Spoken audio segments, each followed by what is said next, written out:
Traffic checking या जनता का उत्पीड़न, कानून का डर या वर्दी का घमंड।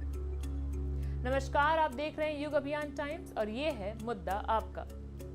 आज हम एक ऐसे विषय पर बात करने जा रहे हैं जो शायद भारत के करोड़ों लोगों से जुड़ा हुआ है।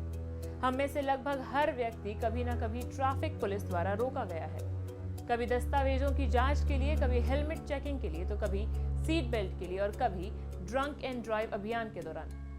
अधिकांश मामलों में जांच होती है, बातचीत होती है और लोग अपने अपने रास्ते चले जाते हैं। लेकिन जब एक के बाद एक अलग अलग शहरों से ऐसे आरोप सामने आने लगे कि ट्रैफिक चेकिंग के दौरान नागरिकों के साथ दुर्व्यवहार हुआ, अपमानजनक भाषा का इस्तेमाल हुआ या फिर शारीरिक बल का प्रयोग किया गया, तब सवाल सिर्फ एक घटना का नहीं रह जाता, तब सवाल पूरे सिस्टम का हो जाता है। पिछले कुछ दिनों में गुरुग्राम, हैदराबाद, छत्तीसगढ़ और पुणे से सामने आए मामलों ने इसी बहस को जन्म दिया है।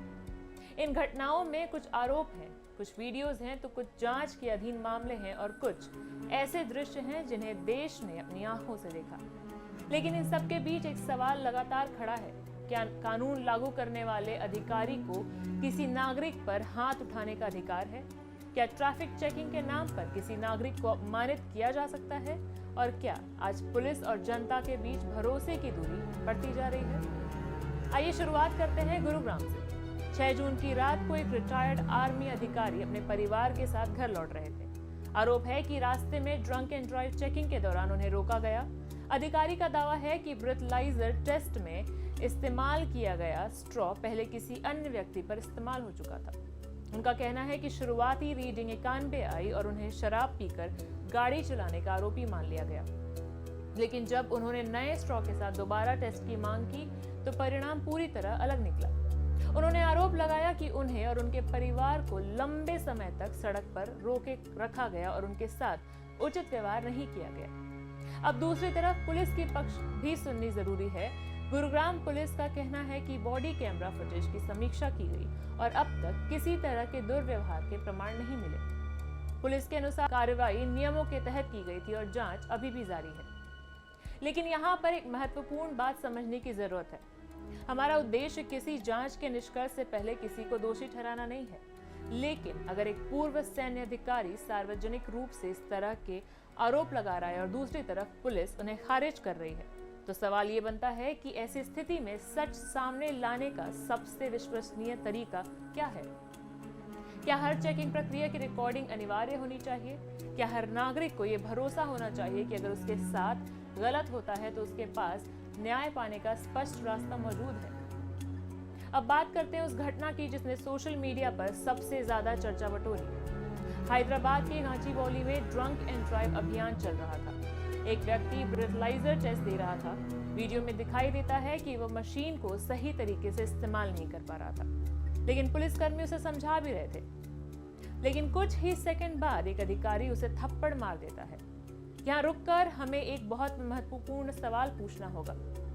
मान लीजिए वह व्यक्ति गलत था, मान लीजिए वो सहयोग नहीं कर पा रहा था, कि मान लीजिए वो बार बार निर्देशों को पालन भी नहीं कर पा रहा था, तो क्या इसका मतलब ये है कि उसे थप्पड़ मार दिया जाए? क्या भारतीय कानून किसी पुलिस अधिकारी को यह अधिकार देता है? क्या सड़क पर खड़ा अधिकारी मौके पर ही अदालत बन सकता है? अगर कोई नागरिक पुलिसकर्मी को थप्पड़ मार दे तो क्या होगा? शायद तुरंत कार्रवाई होगी, शायद उस पर कई धाराएं लगेंगी। तो फिर जब तस्वीर दूसरी तरफ हो तो जनता सवाल क्यों न पूछे? यहाँ मुद्दा सिर्फ उस एक थप्पड़ का नहीं है, मुद्दा उस मानसिकता का है जिसमें कुछ लोग वर्दी को अधिकार से ज्यादा शक्ति समझ बैठते हैं। वर्दी सम्मान का प्रतीक है, वर्दी कानून का प्रतिनिधित्व करती है, लेकिन जब वही वर्दी किसी नागरिक के लिए डर का कारण बन जाए तब हमें आत्ममंथन करना चाहिए। अब आपको छत्तीसगढ़ ले चलते हैं। धमतरी में एक व्यक्ति ने आरोप लगाया है कि वह अपनी पत्नी और बच्चे के साथ यात्रा कर रहा था जब पुलिस ने उसे रोका। उसके अनुसार उसके मोबाइल से रिकॉर्डिंग शुरू की और उसके बाद उसके साथ मारपीट की गई।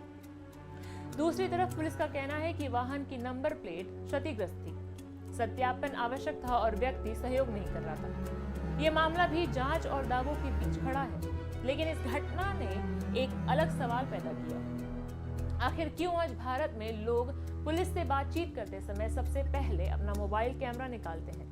क्या ये सिर्फ सोशल मीडिया का दौर है या फिर लोगों को लगता है कि कैमरा उनके अधिकारों की रक्षा कर सकता है।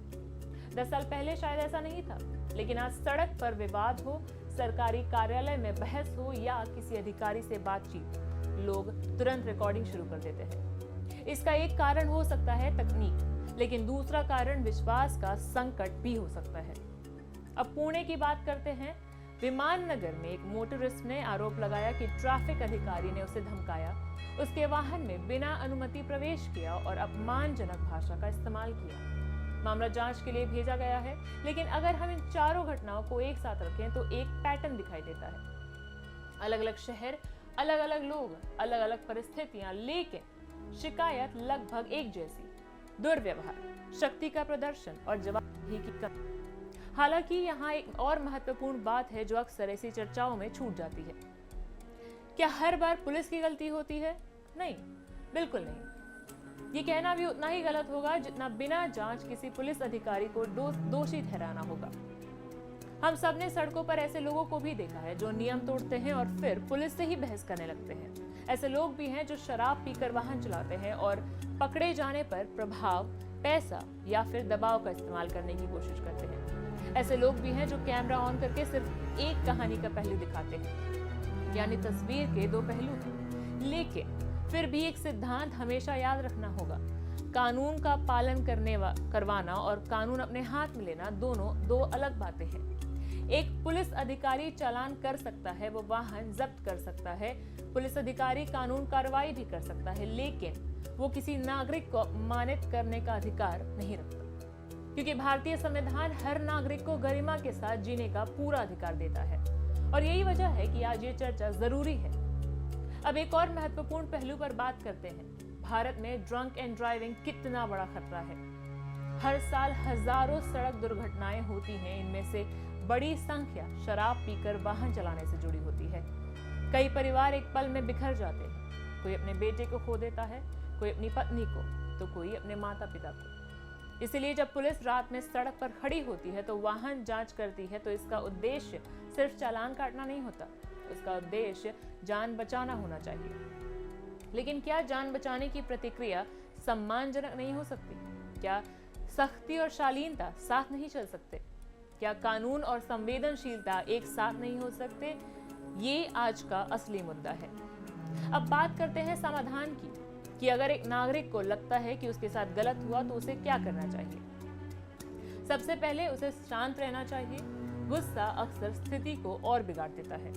यदि संभव हो तो पूरी घटना रिकॉर्ड करें। अधिकारी का नाम, बक्कल नंबर, वाहन का विवरण नोट करें। अगर ब्रेथलाइजर टेस्ट हो रहा है तो ये सुनिश्चित करें कि आपके सामने नया और साफ स्ट्रॉ इस्तेमाल किया जाए। अपने दस्तावेजों की डिजिटल कॉपी डिजी लॉकर या फिर एम परिवहन में रखें। अगर आपको लगता है कि आपके साथ गलत हुआ है तो 112 पर कॉल करें। लिखित शिकायत दर्ज करें। संबंधित ट्रैफिक पुलिस विभाग के आधिकारिक पोर्टल का उपयोग करें और आवश्यकता पड़ने पर उच्च अधिकारियों तक मामला पहुंचाएं। लेकिन यहाँ एक चेतावनी भी जरूरी है। कभी भी पुलिस अधिकारी के साथ आप हाथापाई ना करें। सरकारी कार्य में आप बाधा ना डालें। रिश्वत देने या लेने की कोशिश बिल्कुल ना करें। अपनी बात आप कानून के दायरे में रखिए, क्योंकि एक गलत अधिकारी पूरे सिस्टम का प्रतिनिधित्व नहीं करता और एक गलत नागरिक भी पूरी जनता का प्रतिनिधित्व नहीं करता। दोस्तों, शायद समय आ गया है कि भारत में ट्रैफिक चेकिंग को एक नई तकनीक के साथ और पारदर्शी बनाया जाए। हर अधिकारी के लिए बॉडी कैमरा अनिवार्य हो, हर drunk and drive test record हो, हर शिकायत की समयबद्ध जांच हो और सबसे महत्वपूर्ण, जनता और पुलिस दोनों को अधिकारों और जिम्मेदारियों के बारे में व्यापक जागरूकता हो। क्योंकि पुलिस और जनता एक दूसरे के विरोधी नहीं है, दोनों एक ही समाज का हिस्सा है। एक कानून लागू करता है तो दूसरा कानून का पालन करता है, लेकिन दोनों के बीच भरोसा होना बेहद जरूरी है। और जब भरोसा कमजोर पड़ता है तब विवाद बढ़ते हैं, ऐसे वीडियोस वायरल होते हैं और आरोप लगते हैं और संस्थाओं पर सवाल उठते हैं। आज का सबसे बड़ा सवाल यही है, क्या भारत में ट्रैफिक पुलिसिंग को और अधिक जवाबदेह बनाने की जरूरत है? क्या हर अधिकारी पर बॉडी कैमरा होना चाहिए? क्या नागरिकों को अपने अधिकारों के बारे में ज्यादा जानकारी होनी चाहिए? और सबसे अहम सवाल, क्या किसी भी परिस्थिति में किसी पुलिस अधिकारी को किसी नागरिक पर हाथ उठाने का अधिकार होना चाहिए? अपनी राय कमेंट में जरूर बताइए, क्योंकि ये सिर्फ एक खबर नहीं है, ये सिर्फ वायरल वीडियोस की कहानी नहीं है, ये सिर्फ एक शिकायत नहीं है, ये उस भरोसे की बात है जो कानून और नागरिक के बीच होना चाहिए। और यही है मुद्दा आपका।